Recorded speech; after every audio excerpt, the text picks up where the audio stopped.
alegria muito grande ontem, né? Para a gente receber vocês na nossa casa, que é tão simples, né? E uma coisa que Deus fez comigo e com o Laudo foi nos ensinar a ser simples. E isso aconteceu de uma maneira tão controversa, porque às vezes de manhã a gente estava num barraquinho, tomando café com uma pessoa que não tinha nem copo para poder servir a gente, servia num Tupperware. E às vezes à noite a gente estava na casa de uma pessoa tão rica que servia o café numa porcelana chinesa com fios de ouro, né? E às vezes a gente olhava um para o outro e falava assim: nossa, o que é isso, esse contraste todo? Mas na verdade é porque Deus quer nos ensinar a se adaptar em qualquer situação. E você precisa aprender isso. Porque tem dias que Deus vai te levar a falar com os governadores.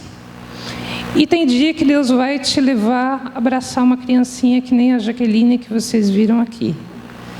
Toda a minha equipe, quando a Jaqueline chegou, ela chorou. Tamanha violência que essa criança sofreu. E que outras crianças sofrem, que a gente recebe ali. Mas eu creio no Evangelho muito prático. O Evangelho para mim não é uma coisa pesada de se viver. Ele tem que ser algo que você vibra todo dia. Tem que ser assim. E para algumas pessoas, eu tenho conversado com alguns cristãos, o Evangelho está se tornando uma coisa assim, ele entra num sistema de igreja que parece que é um negócio pesado. Puxa, estou carregando um fardo. E o Evangelho não é isso. O Evangelho é uma alegria e é novidade de vida todos os dias. E eu vou falar essa manhã sobre fé. Eu vou falar sobre o grão de mostarda, né? E eu queria que vocês abrissem suas Bíblias. Eu sou a moda antiga, o negócio tem que ler, tá? Mateus, capítulo 13, versículos de 31 a 32. É uma parábola. A parábola do grão de mostarda, né? Na minha versão aqui está escrito o seguinte: outra parábola lhe propôs dizendo: o reino dos céus é semelhante, ou, eu gosto mais da palavra, o reino dos céus é como o grão de mostarda, que o homem pegando nele semeou no seu campo. O que realmente é a menor de todas as sementes, mas crescendo é a maior de todas as plantas. E faz-se uma árvore de sorte que vêm os passarinhos e se aninham nos seus ramos. Eu tenho um grupo familiar em casa, nós temos um grupo familiar em casa, que a gente tem pregado o Evangelho para algumas pessoas. E a gente está estudando Mateus. E quando eu cheguei nessa parábola aqui do grão de mostarda, isso me chamou muito a atenção. Porque a gente ouve muito dizer assim: o reino dos céus é como o grão de mostarda, e a nossa fé é do tamanho do grão de mostarda. E eu fiquei pensando nisso, não é do tamanho, mas é como. Tem uma diferença aí nesse significado. Quem já viu um grão de mostarda?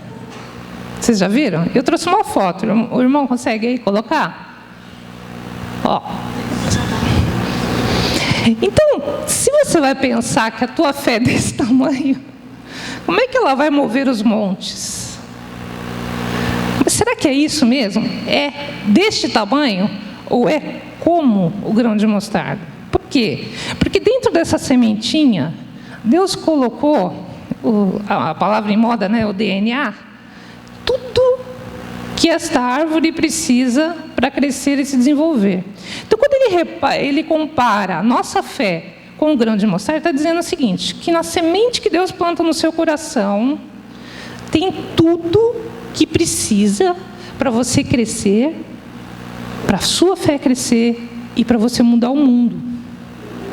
Para você mudar o mundo, para você fazer a diferença onde você está. Um pouquinho para trás, na parábola do semeador, Mateus 13, vou ler rapidinho. Tendo Jesus saído de casa naquele dia, estava sentado junto ao mar. E ajuntou-se muita gente ao pé dele, de sorte que, entrando num barco, se assentou, e toda a multidão estava ao pé da praia. E falou-lhes de muitas coisas por parábolas, dizendo: eis que o semeador saiu a semear.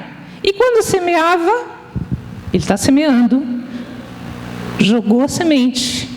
Essa semente caiu na beira do caminho. Sabe como é que é terra de beira do caminho? Terra pisada, terra dura, em que quando a semente cai, ela não penetra. E o mais comum que existe é os passarinhos vêm e comem a semente. A segunda semente, ela caiu em pedregais. Jogou lá na pedra. Na pedra não tem terra. E aí não tem como fecundar. É duro, não é verdade? E acaba o sol vindo e queimando aquela semente. A outra semente caiu em espinhos. E aí os espinhos crescem e sufocam a semente e ela morre. E a quarta semente caiu em terra boa. E aí ela cresceu. Veio a chuva e aquela planta nasceu. Perceberam que existem quantos tipos de terra aí que foi lançado? Quantos são? 4? Isso? Então, quando o semeador semeia, tem 4 tipos de terra em que essa semente pode estar penetrando e crescendo. A parábola, não sei quantos de vocês sabem o que é uma parábola. A parábola é uma história da terra que nos fala sobre as verdades do céu. Jesus falava muito nessa linguagem. Por quê? Porque as pessoas entendiam.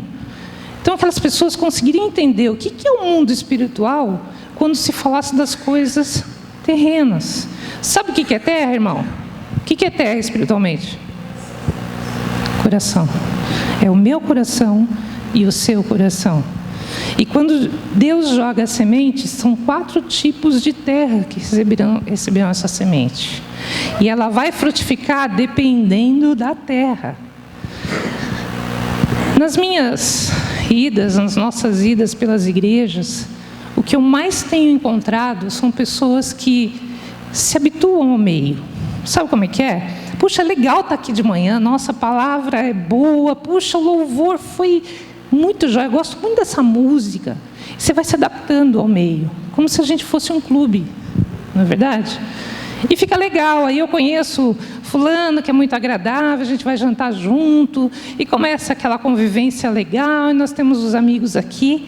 Mas estas pessoas nunca tiveram uma experiência com Deus, uma experiência de verdade, uma experiência de ver milagres, uma experiência de ser uma nova criatura.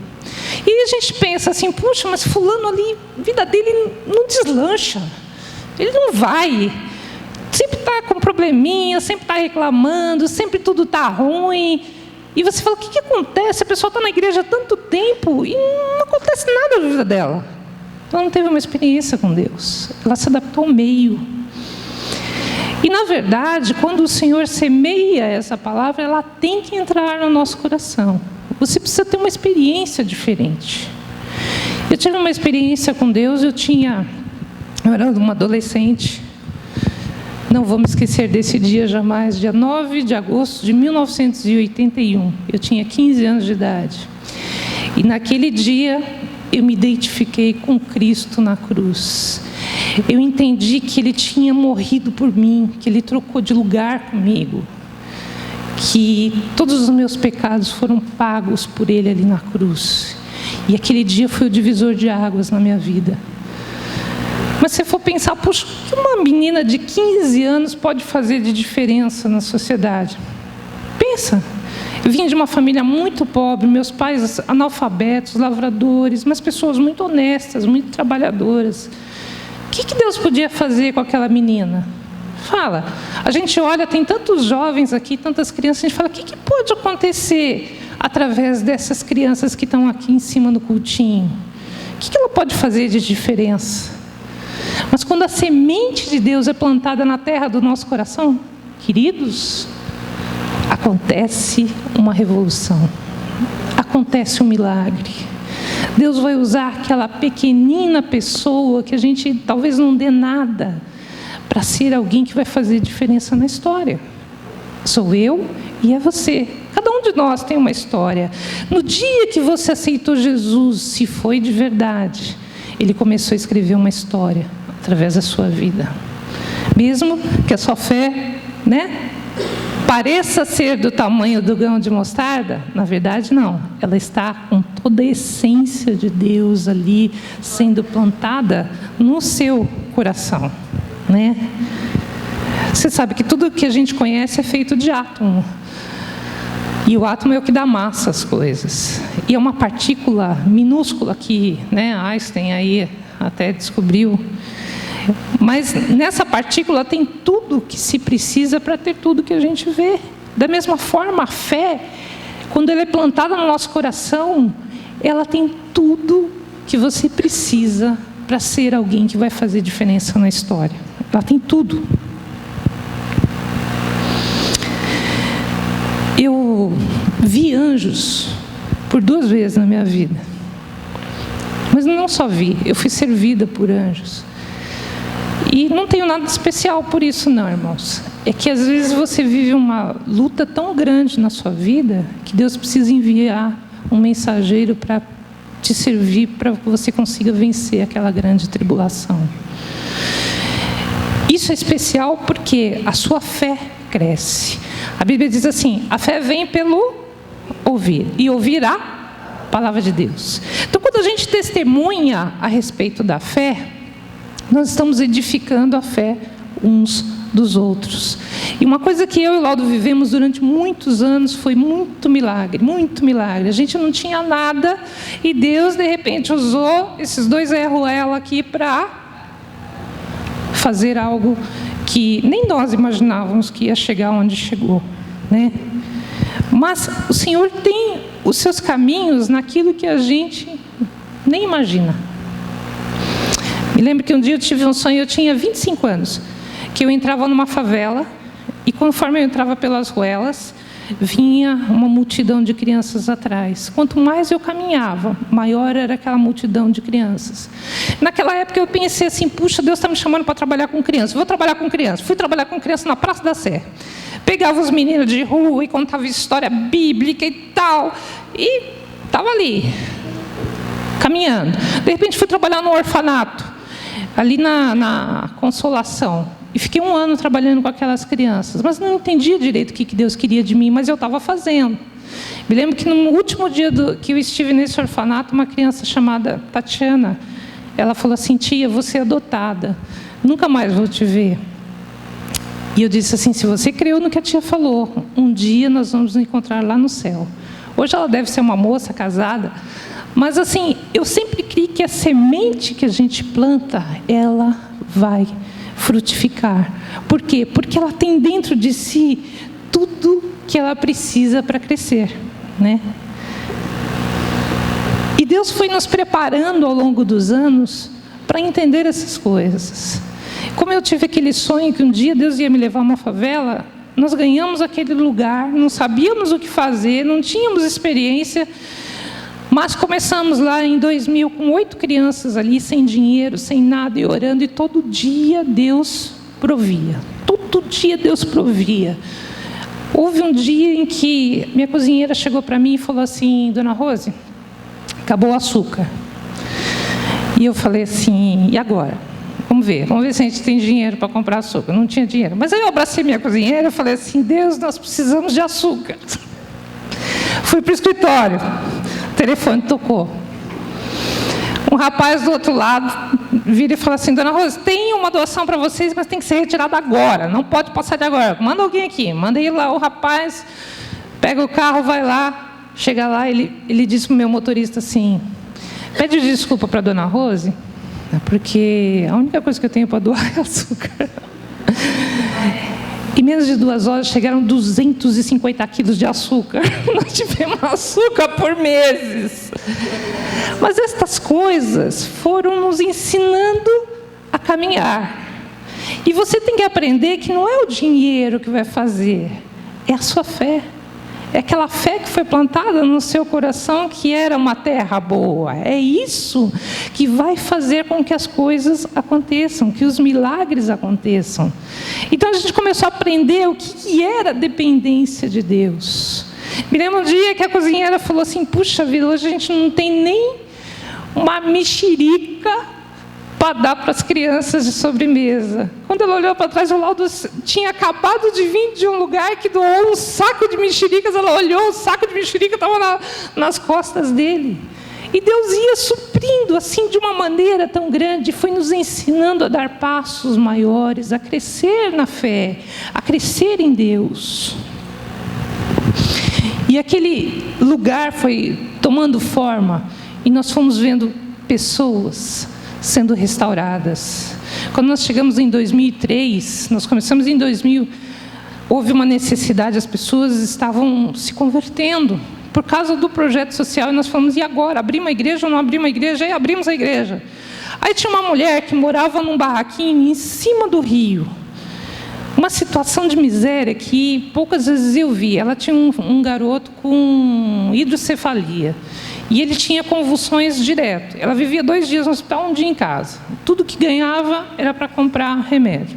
Essa mulher ouviu falar que a gente começou a reunião lá, começou um culto, foi para o culto. Chegou lá, no culto, o Laudo está pregando, e ele vê aquela situação. O garoto, 1 ano e 6 meses, tórax paralisado, a cabeça enorme. E os médicos tinham dito que ele chegaria até uns 2 anos e meio no máximo. Ele não andava, não falava. E Laudo olhou para aquela mulher e falou assim: Deus, creio no Evangelho que pode mudar as situações, né? E ele chegou nela e falou: a senhora crê que Deus pode fazer um milagre na vida do seu filho? Ela falou: pastor, se eu não crer, eu não estava aqui. Não precisava levar essa, né?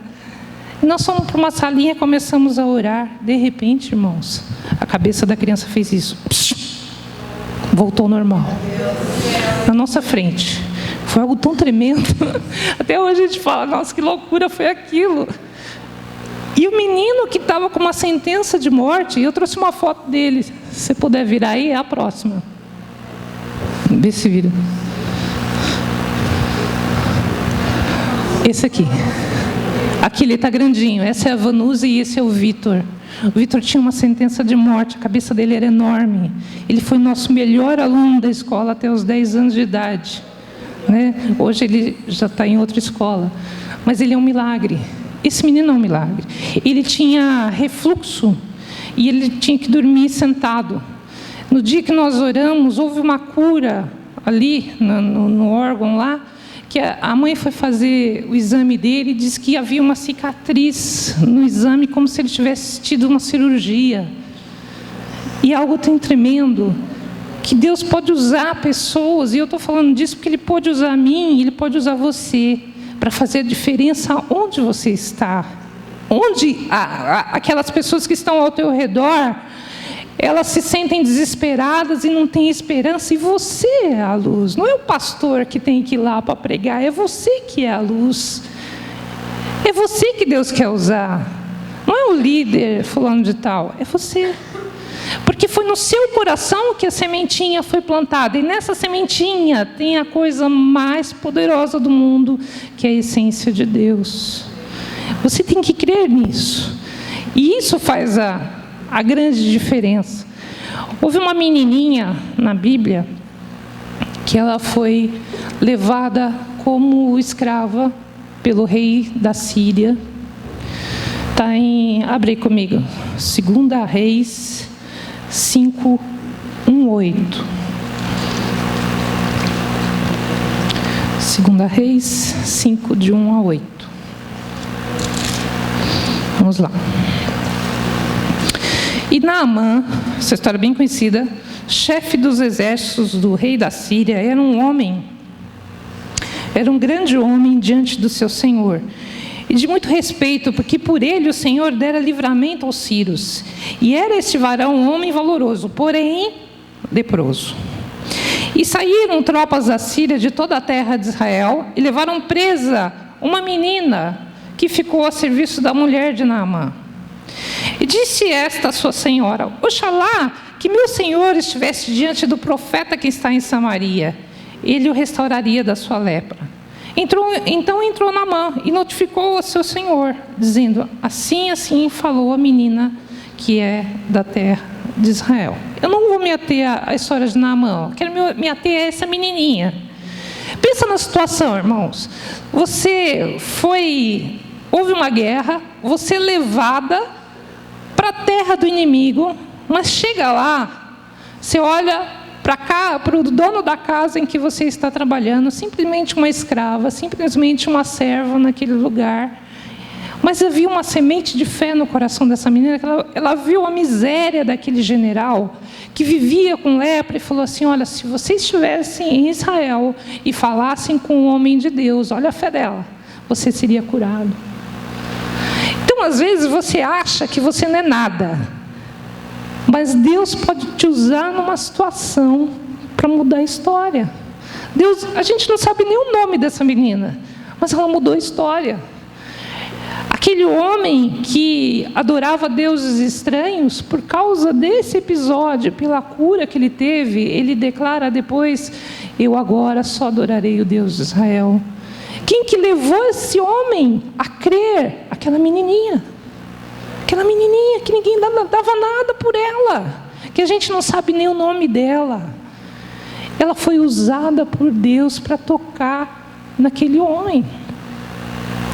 E é tão engraçado que o rei da Síria, ele pega, quando Naamã vai para falar com Eliseu, ele faz uma carta e fala: olha, está aqui a carta, pode ir lá falar com o rei de Israel, que eu estou mandando você lá para ele curar você.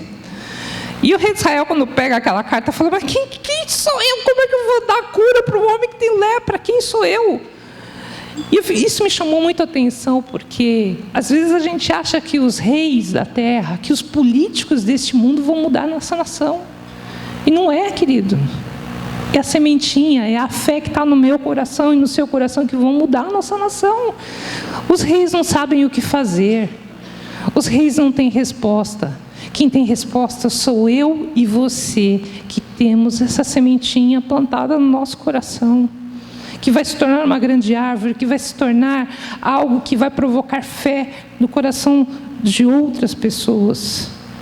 As coisas não acontecem porque a pessoa não tem a semente de Deus no seu coração. Os milagres não acontecem porque as pessoas não têm a semente de Deus. A gente é forte naquilo que se alimenta. Sabiam disso?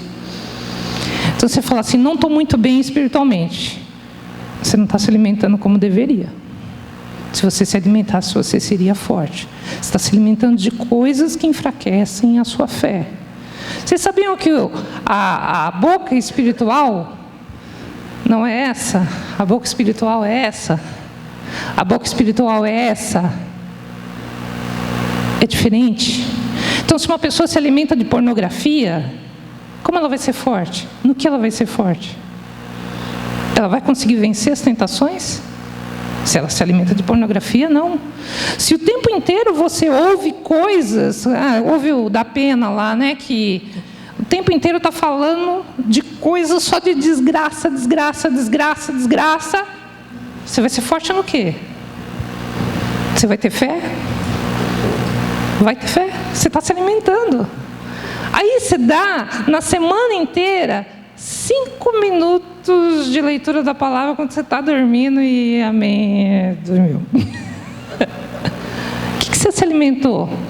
Aí você chega: pastor, minha vida está uma desgraça, nada vai bem. Não, do que você está se alimentando? Você é forte naquilo que você se alimenta. Do que você está se alimentando? Como é que você vai ter fé numa situação impossível se você só se alimenta de tranqueira? Não dá. Você é fraco. Você é fraco espiritualmente porque você não se alimenta das coisas corretas. Essa semente, ela é poderosa para mudar o mundo, né? Mas para as pessoas que se adaptam ao meio da igreja e não têm uma vida real com Deus, tudo vai mal. Sempre vai mal. E você fala, puxa, não sei por que me acontecem essas coisas. Tudo vai mal. É aquilo que você está se alimentando, né? Eu me lembro de situações muito adversas que a gente viveu, mas houve uma assim que foi difícil para mim, em que meu pai estava no estado terminal e era véspera de Natal. Eu trabalhava no Banco Itaú nessa época e eu peguei o metrô da Conceição para o centro. E no metrô eu orei e falei, Deus, hoje é um dia tão difícil. Meu pai está para falecer e eu não sei o que fazer. Eu queria alguém para orar comigo hoje. E não tinha ninguém para ligar. E eu estava ali sentada no metrô falando com Deus. Olhei no final do metrô, assim, tinha uma senhora sentada e uma menina de uns 9 anos, mais ou menos. De repente eu olhei para a menina deu um salto, veio na minha frente, pegou as minhas mãos e falou assim, eu quero orar com você. Nunca vi a menina na minha vida. E ela orou comigo no meio do metrô. E aquilo para mim foi o bálsamo que eu precisava para vencer aquele momento. E Deus prepara pessoas, situações, um bálsamo para te levantar na hora que você está caindo. A gente não vai estar bem todo dia. Tem dia que não dá, tem dia que a coisa está difícil mesmo, tem dia que a situação é muito grave. Mas Ele levanta pessoas para pegar a tua mão e te levantar. Depende da semente que está no seu coração. Sabe qual é o grande problema das pessoas hoje? Elas oram, mas não esperam resposta. Aquela oração, Senhor, estamos genuflexos na sua presença, Pai, Deus de Abraão, Isaac e Jacó. É aquela oração que não tem objetivo, sai do nada e vai para lugar nenhum. Não é verdade? Tem oração que sai do nada e vai para lugar nenhum. Ela não tem, não espera a resposta. Só que você está falando com alguém que te ouve. Você já pensou você conversar com uma pessoa e você está falando de coisas tão fora, a pessoa está olhando para você? E aí? Com Deus é assim. Você está pensando que Deus é tão onipotente, que Ele está tão distante da tua realidade, que Ele não pode ouvir a sua oração e responder, às vezes, de imediato? Ele pode. Mas você é forte naquilo que você se alimenta.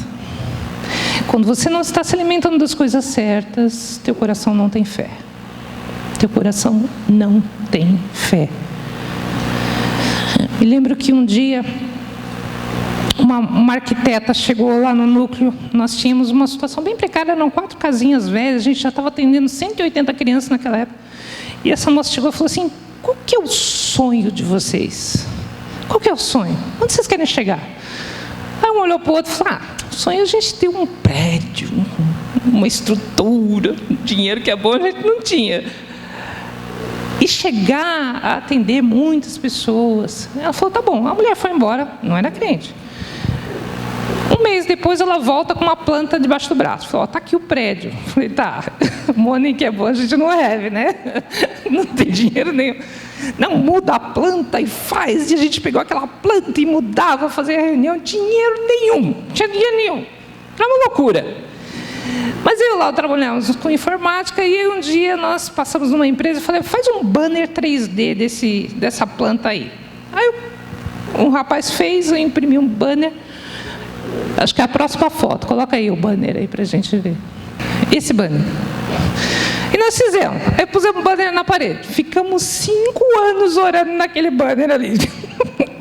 E ora, todo dia, Deus, um dia o Senhor vai dar esse negócio para nós, um dia o Senhor vai dar esse prédio e tal, e dinheiro, nada. Aí um dia entra um camarada, olha para o banner e falou, o que é isso? Ele falou, esse aqui é o nosso sonho. Ele falou assim, vou dar esse prédio para vocês. Eu falei, você vai dar esse prédio para nós? Não, o cara era espírita. Você precisa aprender a viver essas situações de fé. Você é forte naquilo que você se alimenta. Então, o que eu estou dizendo para vocês eu quero estimulá-los a ter fé, porque Deus é poderoso para fazer, com detalhes, aquilo que a gente tem que viver. Dezembro de 2013, eu tenho hoje 86 funcionários. Sabe qual é o valor da minha folha de pagamento? É alta. Dezembro de 2013, estava mudando a gestão da prefeitura aqui, era o primeiro ano do Haddad. Começou a haver atraso das verbas. Hoje eu preciso, para sobreviver todos os meses, de R$300 mil para conseguir cobrir as contas. E a prefeitura não pagava. Eu cheguei, assim, no dia 9, se eu não me engano, de dezembro, e eu precisava pagar a folha do 13º dia 20. E não tinha dinheiro. E eu falei, Deus, o Senhor nunca deixou faltar nada, não é agora que vai acontecer. E eu orei, eu nem falei para o Laudo nesse dia. Eu falei, Deus, eu preciso de R$90 mil. Sei lá de onde o Senhor vai tirar. Nem que eu tirasse empréstimo de tudo que eu podia, agora eu não vou ter esse dinheiro. E eu orei, falei, Deus, eu preciso de R$90 mil. Como é que o Senhor vai fazer? Eu não sei. Eu nunca deixei de honrar as minhas contas. E foi dormir. Dia seguinte, vou tirar o extrato. Tinha entrado um depósito de R$90 mil. Aí eu fiquei meio com a pulga atrás da mão, da onde ninguém sabia, nem meu marido sabia que eu precisava desse dinheiro e tal. E, aleluia, paguei as contas, não sei o quê. Uns meses depois, estava no escritório de um amigo, de um empresário aí bem sucedido. E ele me conta assim, ó, comprei um carro. E ele até usando essa palavra, desgraçado do carro, dava problema toda hora. E era um carro, paguei R$180 mil no carro e o carro só quebrava. Furou até um tanque de gasolina do bendito do carro. E eu não entendi aquilo, eu cheguei, quer saber? Vou devolver esse carro. Chegou na concessionária e devolveu o carro. Sei lá o que deu lá, que o pessoal pegou e devolveu o dinheiro para ele, mas deixou ele com o carro ainda. E ele, na hora que pegou aquele dinheiro, ele falou assim, esse dinheiro não é meu. Esse dinheiro eu vou dar para Deus. E ele pegou os 180, dividiu ao meio. Então ele falou assim, 90 mil eu vou dar para o núcleo. Os outros 90 eu vou abençoar o missionário. Beleza. E ele fez isso. Agora, detalhe de Deus. No dia que eu orei, ele foi lá e depositou. Milagre de Deus. E aí ele me fala o seguinte, e o desgraçado do carro nunca mais deu problema. É milagre, irmão. É milagre. Deus usa quem Ele quer para fazer a obra dele acontecer. Ele move céus e terra. Com essa sementinha que foi plantada no teu coração, Ele move os céus e a terra. E você não precisa ter nada especial por isso. A única coisa que nós fazemos no reino de Deus é optar por Jesus quando chega na cruz. Se você não teve essa experiência, é hoje o que você precisa ter. Eu não tenho visto as igrejas orar para que as pessoas aceitem Jesus. E isso é um momento muito especial.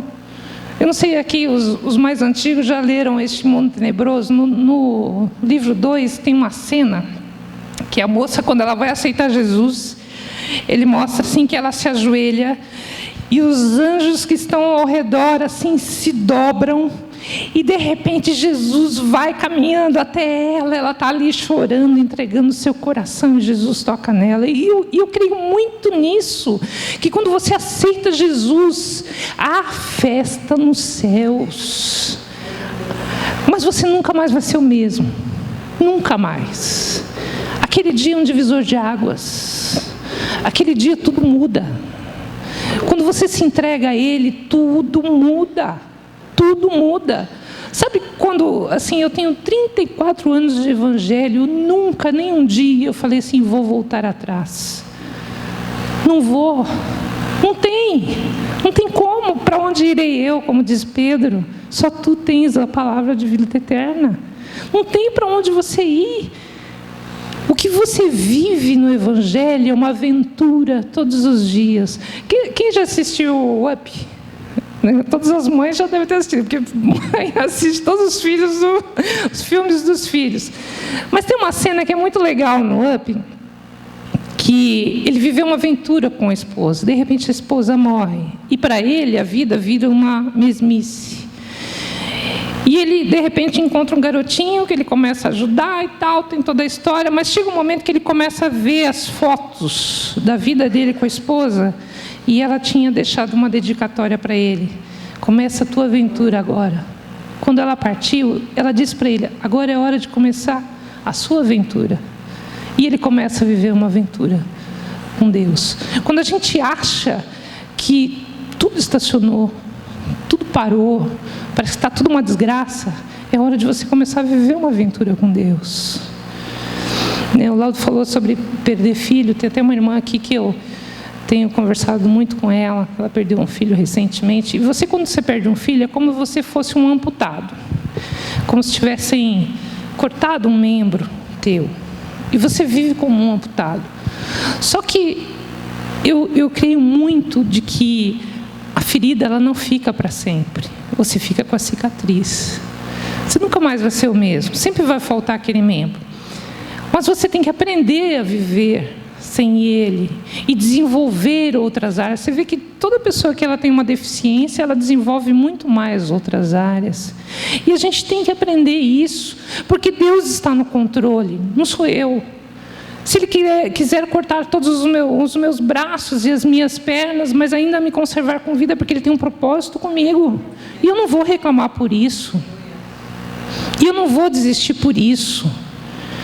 E a gente vive um evangelho hoje meio fast food, né?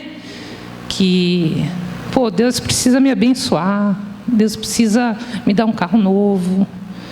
Mas Paulo fala assim, eu sei viver na abundância e na escassez. Tendo fome ou não. E depois ele termina o texto assim lá de Filipenses, dizendo que todas as coisas eu posso naquele que me fortalece. Às vezes as pessoas usam esse texto assim, todas as coisas eu posso, mas esquece de ler o que está atrás. Ele morreu por amor ao evangelho para edificar a muitos. E nós precisamos de um evangelho vivo, sem palavras, mas de ações. Quem diria que um dia os dois Ruela aqui ia chegar na sala do governador de São Paulo, do Sr. Geraldo Alckmin. Nós já estivemos lá. Já oramos com a dona Lu Alckmin 5 vezes. O dia que ela perdeu o filho dela, eu mandei uma mensagem para ela, falei, dona Lu, queria estar aí só para te abraçar e chorar com você. Ela mandou a assessora dela me ligar e dizer assim, que nós estávamos liberados para ir ao Einstein, para entrar no velório, que era fechado só para algumas pessoas, né? Nós não fomos por respeito, mas eu fiquei olhando naquele dia, onde Deus pode nos levar para abençoar reis. E você fala assim, quem sou eu para Deus me usar? Quem sou eu para Deus me usar? Mas Deus te usa. Deus te usa por causa daquilo que você faz. Eu nunca poderia chegar na sala da esposa do governador e orar com ela se ela não tivesse muito respeito por aquilo que eu faço todos os dias. E eu prego o evangelho sem palavras. Eu prego o evangelho sem palavras. Então você pega uma menininha que foi abusada abusada fisicamente, que vai crescer, que vai ter uma vida futura e que nós mudamos o destino dela. Ela podia ser uma prostituta. Ontem nós vimos os pais adotivos da Larissa. Ontem foi o último dia da Larissa, né, com a gente. E eu fico muito feliz quando eu vejo um bebezinho que tinha uma sentença de morte, teve 2 paradas cardíacas, teve meningite, está com 1 ano de idade, não tem uma sequela. Isso é resposta de oração, irmãos. E ontem ela foi para os pais e o pai colocou ela no peito aqui e ela dormiu. E eu falei, isso é um milagre, isso é um milagre. Como dizer que não? Ela tinha uma sentença de morte. Nós mudamos o destino de vida dessa menina. E essa igreja é participante disso, porque orou para que essas coisas acontecessem. Você percebe que quando a sementinha de fé foi plantada no seu coração, ela tinha um propósito de mudar tudo. Eu não sei como é que você veio aqui essa manhã. Não sei se você saiu de casa assim, pensando, mais um culto, né? Vou lá, mais um dia. Vamos ver os irmãos, vamos nos abraçar, vamos ouvir música boa. Mas Deus quer falar algo mais, irmãos. Muito maior. Muito maior. porque você é forte naquilo que você se alimenta. E Ele trouxe para essa manhã, não para vocês, mas para o meu coração, essa palavra. Há dias Deus está falando comigo sobre isso, sobre aquilo que nós precisamos nos alimentar, sempre, sempre. Quando uma árvore cresce, aí eu queria que você voltasse aqui na foto da árvore de mostarda aqui, volta um pouquinho.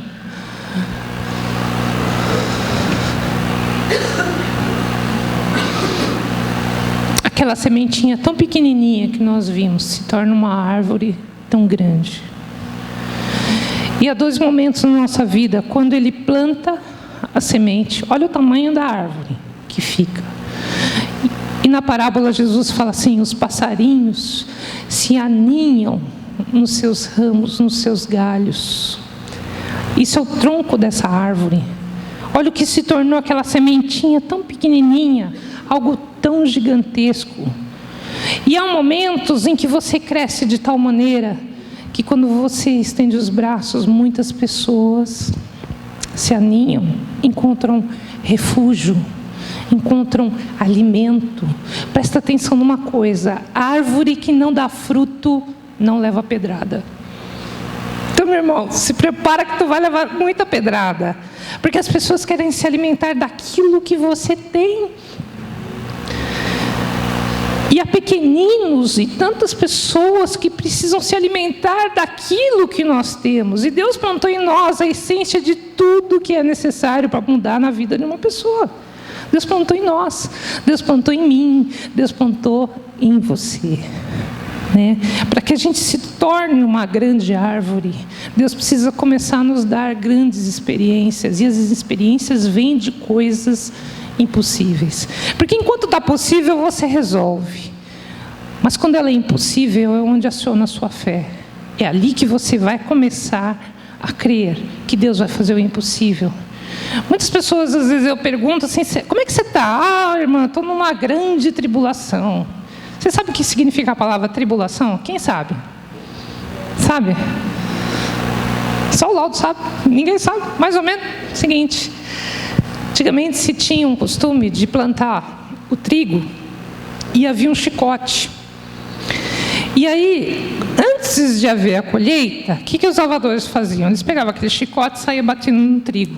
Quando eles saíam batendo, o trigo soltava a semente. E aquela semente caía na terra e vinha fecundando para a próxima colheita. E aí eles colhiam. Esse chicote se chama tribula. E o fenômeno de bater no trigo com o chicote se chama tribulação. Sabe o que é tribulação, irmão? Quando você está apanhando para a essência de Deus aparecer. Porque se você está numa situação difícil e aí você tem uma reação que não é de Deus, ou seja, você acaba na situação e as pessoas estão olhando para você, mostrando que algo que não é de Deus, você não aprendeu o que é tribulação. Porque na hora que a gente está apanhando, é aí que a essência de Deus aparece. É aí que você tem a palavra temperada com sal. É na hora que você está apanhando, é que realmente se mostra. Deus se mostra às pessoas. Deus se mostra às pessoas. Há uma verdade no Evangelho que liberta. É uma verdade que liberta. E sei que a hora está avançando. Creio muito que todos os dias Deus renova as nossas forças. E nessa manhã, Deus te trouxe aqui com um único propósito. Se você não teve uma experiência com Deus, é hoje que você vai ter. É hoje que você... Eu creio nisso. Eu orei de manhã e falei, Deus, aqueles que nunca experimentaram uma aventura contigo, precisam experimentar hoje. Você precisa sair da mesmice. Você precisa sair daquela situação de conforto e querer ter algo mais com Deus. E eu nessa manhã eu quero orar por 2 pessoas. essa pessoa que nunca teve uma experiência com Deus, mas está aqui no meio da igreja e se acostumou a estar aqui, e a sua vida não tem produzido absolutamente nada, você fala assim, mas por quê? Por que todo mundo tem uma experiência tão forte e eu não? Porque você não teve encontro, você não se identificou com Cristo na cruz, e aí você vive uma mesmice. E há um outro tipo de pessoa, que é a pessoa que cresceu, que se tornou uma grande árvore, que tem abraçado a muitos, mas está cansado. Tem horas que a gente se sente fadigado. E é a hora que nós temos que abraçar o pastor Samuel, os irmãos que aqui lideram, porque você se sente cansado. Moisés estava assim, na frente da batalha, e quando ele levantava as mãos, o povo de Israel vencia. Mas tinha hora que os braços dele se cansavam. E até que Josué e um outro irmão lá pegaram e levantaram as mãos de Moisés, porque ele não conseguia mais sustentar até que se vencesse a batalha. E quem está à frente da igreja muitas vezes está cansado, irmão. Está cansado. Eu me sinto cansada às vezes. Às vezes a gente não tem noção da dimensão das coisas espirituais que a gente move, e às vezes você está cansado. Não é que você desanimou, mas você está cansado. Somos humanos, somos seres humanos. E eu queria pedir, Samuel, por favor, que a gente pudesse... Primeiro nós vamos orar para que haja festa nos céus. Eu quero orar para ter festa hoje. Se você não teve uma experiência com Jesus de verdade, agora é o momento.